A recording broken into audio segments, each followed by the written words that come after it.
On a coutume de dire que la boxe thaï est un sport de guerrier, mais là, vraiment, on a l'illustration parfaite. On a les deux plus grands guerriers, parmi les deux plus grands guerriers au monde sur le ring, en la présence de Ramon Dekers, que vous connaissez si vous avez suivi Kickboxing Anthology volume 1. On l'avait vu face à Joël César s'imposer de façon impressionnante. En face de lui, le français Joe Prestia, surnommé le guerrier.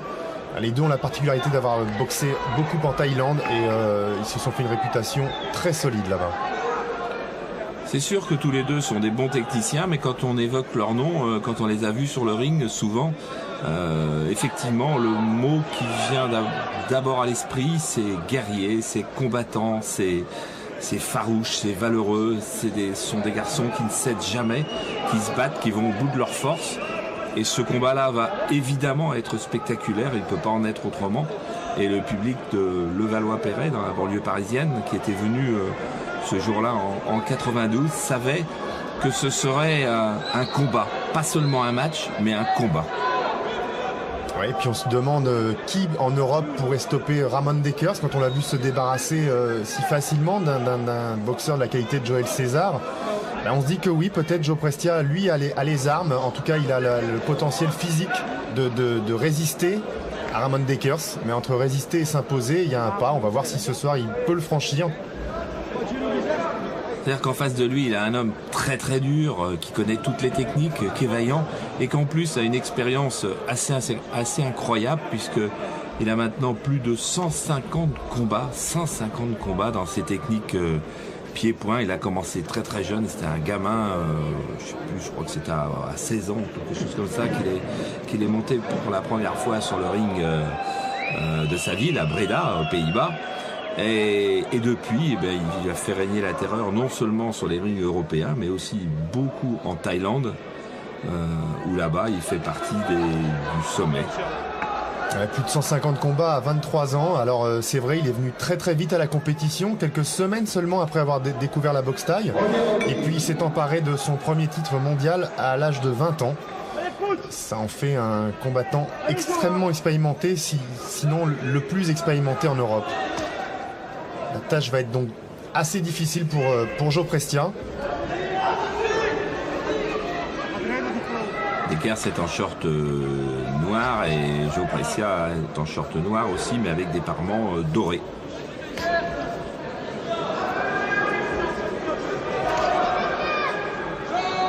Prestia, les grands rendez-vous, il en a lui aussi l'habitude. Il en a eu face à Samsung, c'était en 90. Il a pris le titre par KO. C'était à Paris. Et puis après, il y a eu la revanche. Là, il a cédé au point. Ça s'est passé dans sa ville, à Valenciennes, puisqu'il habite Valenciennes depuis l'âge de 10 ans. Tout en étant né en Sicile, parce qu'il a fait un long voyage du sud au nord.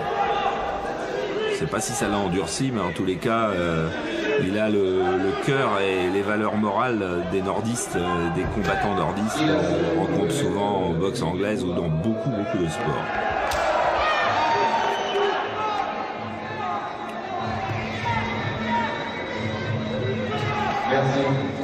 Ramon Dekers, on le sait, hein, une de ses armes favorites, c'est le crochet gauche. Il va donc falloir extrêmement se méfier de son côté droit.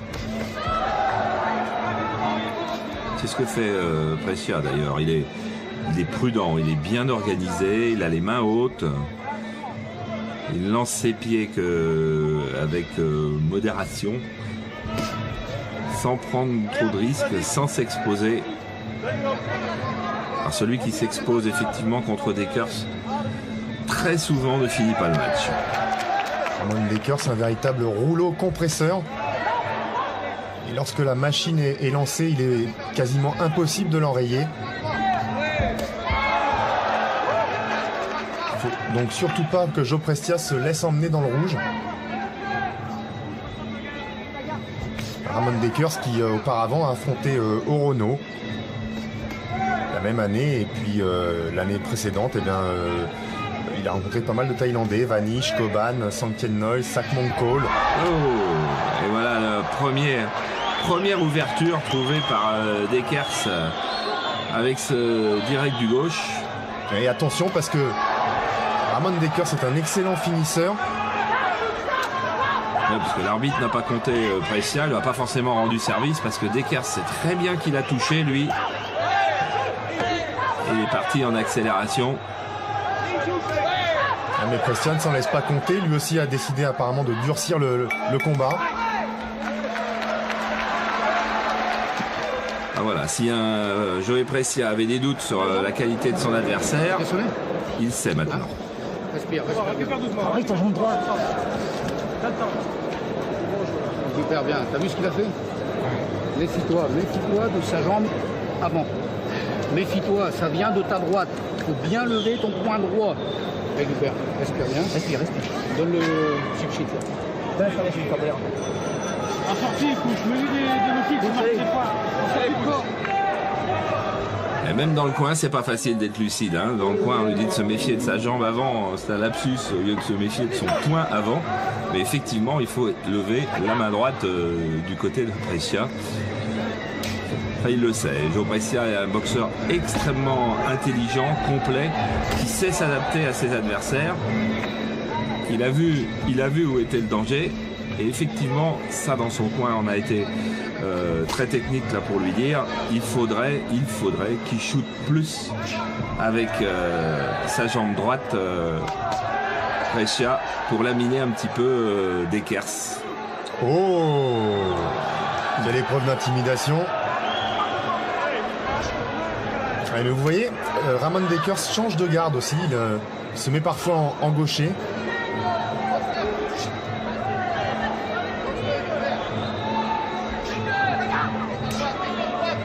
Ça fait aussi partie de l'expérience. Hein. 150 combats, on n'est pas forcément plus à l'aise en gaucher qu'en droitier ou en droitier qu'en gaucher quand on veut changer de garde. En revanche, l'adversaire, ça lui pose toujours un petit problème technique, un petit problème mental. Plus de 150 combats, hein, c'est la plupart disputés en Thaïlande, dans des endroits comme le Lumpini Stadium ou le Rajadamnern.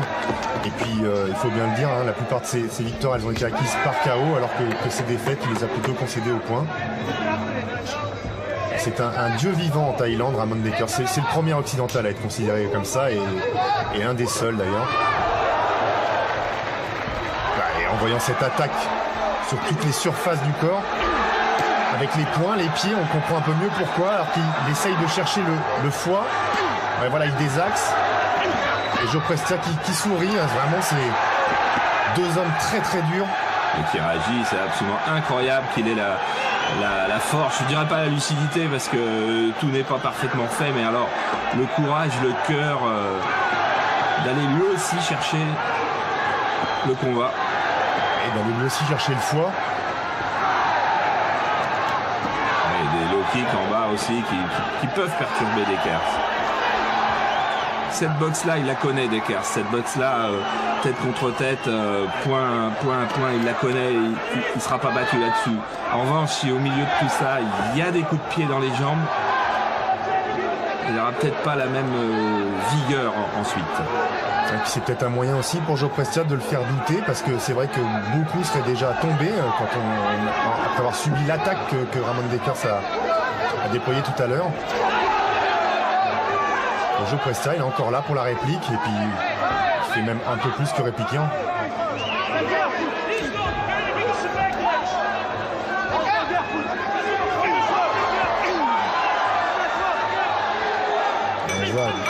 Dekers très opportuniste, hein, vraiment. Dès qu'il y a un trou dans la garde, il est exploité. Et là, il a su ajouter à sa panoplie les coups de genoux. Et les deux coups de genoux en fin de reprise ont fait très mal à Brescia.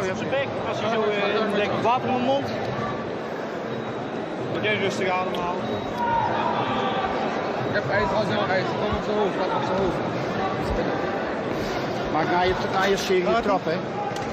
Na je serie een trap. Je benen ijzeren. Benen ijzeren. Nee. Perfect. Even met die klote spelen, man. Hé, teken. Gaat ie? Water in de mond. Water in je nek. Aucun. Dans le coin de Ramon Dekers, on a vu entre autres Orlando Witt, mais c'est surtout Cor Emmers qui est son beau-père, puisqu'il a épousé sa mère, la mère de Ramon Dekers. Voilà. C'est lui qui l'entraîne depuis ses débuts à Breda.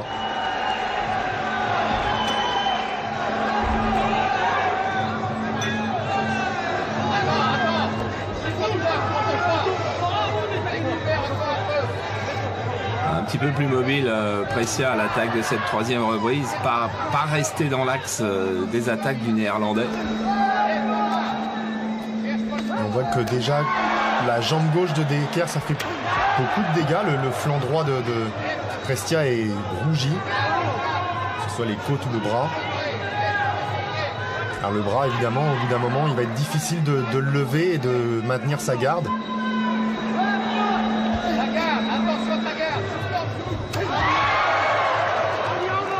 Il n'y a pas le même impact dans les coups de pied de Dekers. C'est effectivement beaucoup plus violent, beaucoup plus efficace. Et Brescia lui attaque souvent, fait toujours des attaques un petit peu stéréotypées en attaquant uppercut du droit et direct du gauche derrière. Et Dekers, c'est l'a bien compris maintenant. Et l'uppercut du droit en particulièrement ne passe jamais. Et lui, Dekers, quand il revient avec ses chutes de la jambe gauche, à chaque fois, Brescia recule.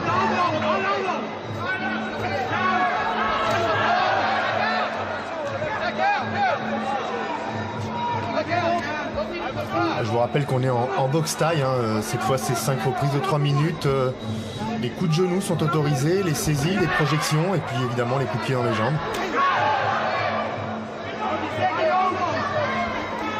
D'ailleurs Ramon Dekers, contrairement à beaucoup d'autres Hollandais, a évolué principalement, presque majoritairement en boxe taille. Il a fait quelques combats en full contact, on se souvient notamment qu'il avait affronté Khalid Railou. Mais ses principaux titres, il les a remportés en boxe thaï et beaucoup en Thaïlande. Il a d'ailleurs été élu combattant de l'année en Thaïlande en 92, cette année donc. Ce qui est sans doute son plus beau titre, hein.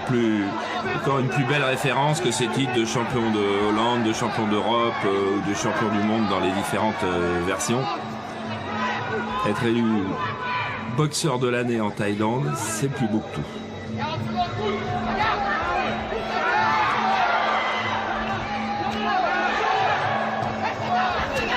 Il est en train de durcir maintenant, il monte en niveau. Il faut que Joe Prestia résiste.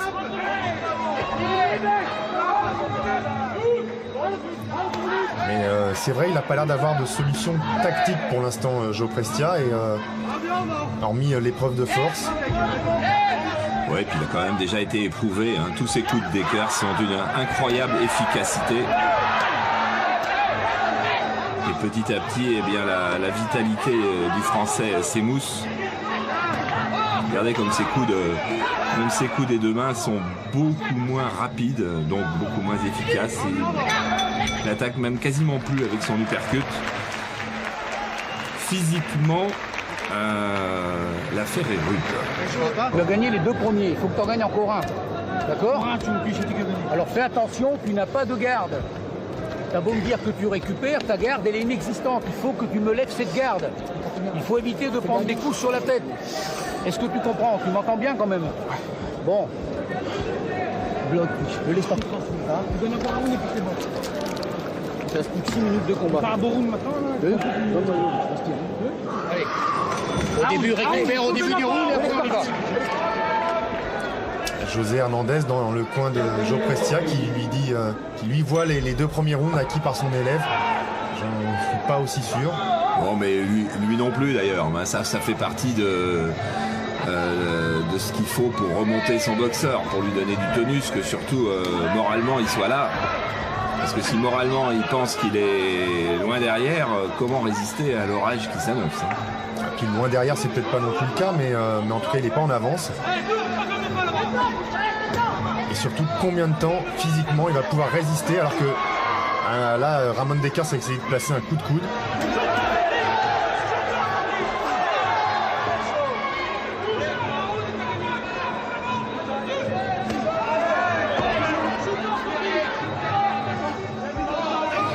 Joe Prestia, il reste peut-être un petit peu trop en face de Ramon Dekers. Mais il a de moins en moins de jambes, hein, de moins en moins de solutions pour bouger, pour trouver les ouvertures. Et en plus, cette garde de Dekers, c'est vraiment un modèle. Cette garde des deux mains qui est à peu près placée toujours au départ dans la même ligne. C'est-à-dire qu'il a très très peu de chemin à faire pour monter les mains si l'attaque est en haut ou pour baisser les mains si l'attaque est en bas. Et en plus, chose sur laquelle il faut avoir beaucoup d'expérience, ses mains ne gênent quasiment jamais son regard. C'est-à-dire que ses yeux voient tout à fait et les deux mains et les deux pieds de son adversaire. Alors que quand on a une garde trop haute, par exemple, et bien quelquefois on se cache soi-même son adversaire. Ouais, puis comme vous disiez tout à l'heure, Charles, effectivement, la solution aurait peut-être des low kicks, il n'en fournit pas assez, Joe Prestia. C'est vrai que ce serait peut-être un moyen de commencer à fatiguer le Hollandais, à lui faire baisser cette garde. Pour l'instant, il est loin d'être fatigué. Ramon Dekers, il est même capable de faire des accélérations comme ça dès qu'il coince Joe Prestia dans l'angle du ring. Il ne faut pas oublier que c'est Ramon Dekers le champion, donc c'est à Prestia en quelque sorte de faire le match et de venir chercher ce titre. Pour l'instant, Dekers, lui, il occupe le centre du ring en patron.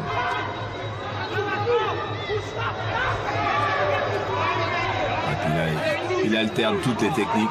Quand il trouve une ouverture, automatiquement il exploite, que ce soit par un coup de genou, que ce soit par un coup de pied, que ce soit avec ses poings.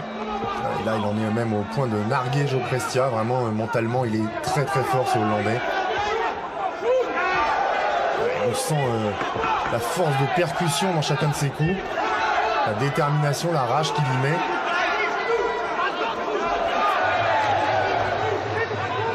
Imperturbable, même quand Joe Prestia le touche.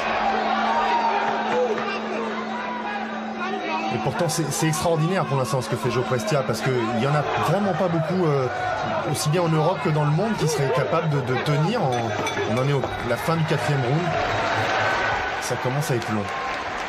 Ouais, d'ailleurs, son retour dans le coin s'est fait un peu plus difficile avec... Il faut que tu gagnes le dernier round pour gagner. La serviette.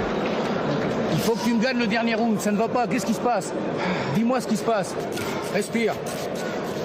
Prends les points, Joe, prends les points. Marque des coups de pied.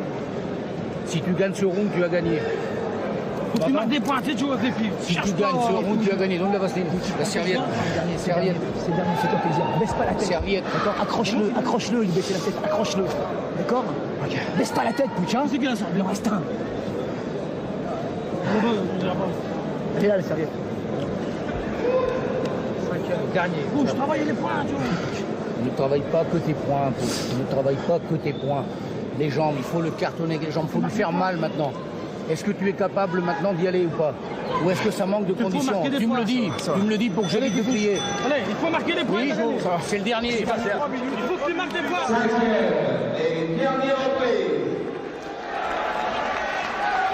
Il a raison, José Hernandez, on est loin de s'acheminer vers un KO pour Joe Prestia, donc s'il veut l'emporter au point, il va falloir qu'il donne un peu plus de coups de pied. On le sait, au pointage, les coups de pied valent beaucoup plus que les coups de poing.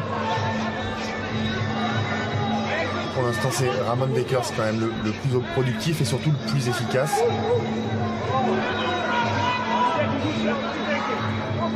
Ouais, je crois que déjà Joe Prestia fait la limite devant le Ramon Dekers que l'on voit aujourd'hui, qui est un grand Ramon Dekers, parce qu'il ne faut pas se tromper aussi, on n'est pas toujours à son top, mais Dekers, il est au top. Aujourd'hui, il fait tout très bien. Déjà, tenir la limite va être un bon résultat. C'est vrai qu'on peut toujours espérer un retournement de situation, mais pour le moment, le dominateur, c'est Dekers.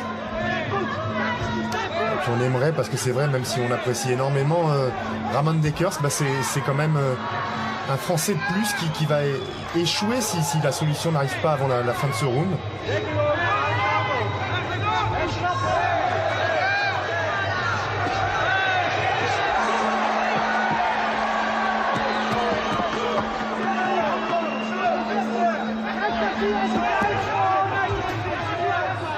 Et en plus, Dekers, alors qu'il y a des moments où on pourrait croire qu'il peut être en difficulté, il reste imperturbable.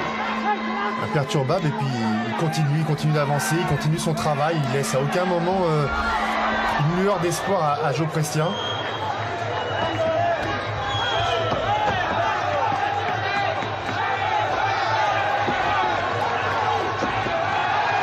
Bastia qui continue sur le même schéma tactique. Hein. Depuis le début de la rencontre, il n'a pas changé. Ah, c'est aussi son tempérament. Hein. Joe Prestia, il est vraiment connu, il est reconnu, réputé pour ça. Il a un cœur énorme, aussi bien dans la vie que sur le ring. Mais ça ne risque de ne pas être suffisant, imperturbable Ramon Baker là sur les coups. Ouais, mais il fait un beau dernier round quand même, Prestia. Il fait un très très beau dernier round, peut-être même le meilleur des 5, parce que là il trouve un petit peu d'ouverture. Il y a aussi Dekers qui sait que sans doute il n'y a plus assez de punch en face pour être mis en difficulté.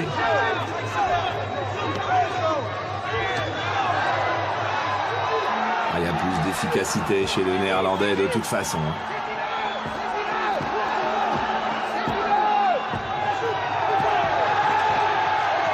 Ouais, c'est vraiment à toi, à moi.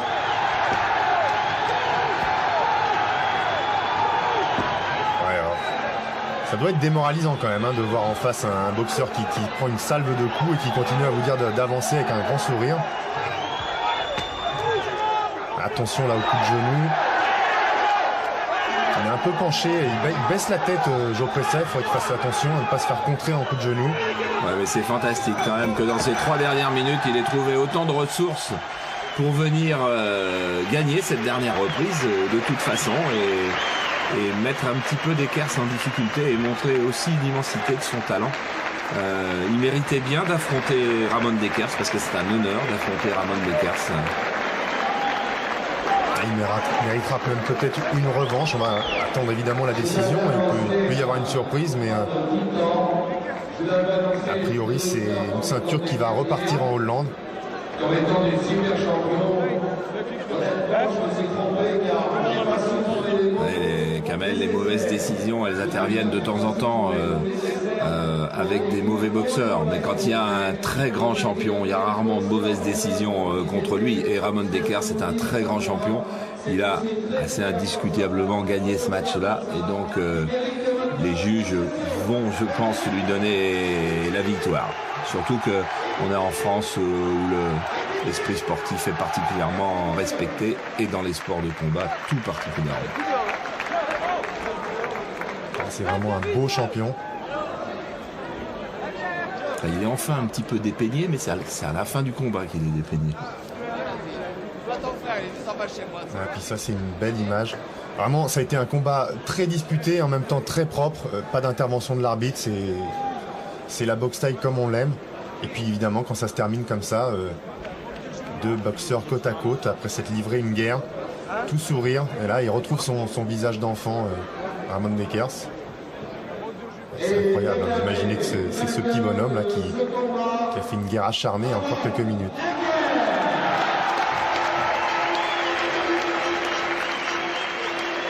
De très très beaux combattants.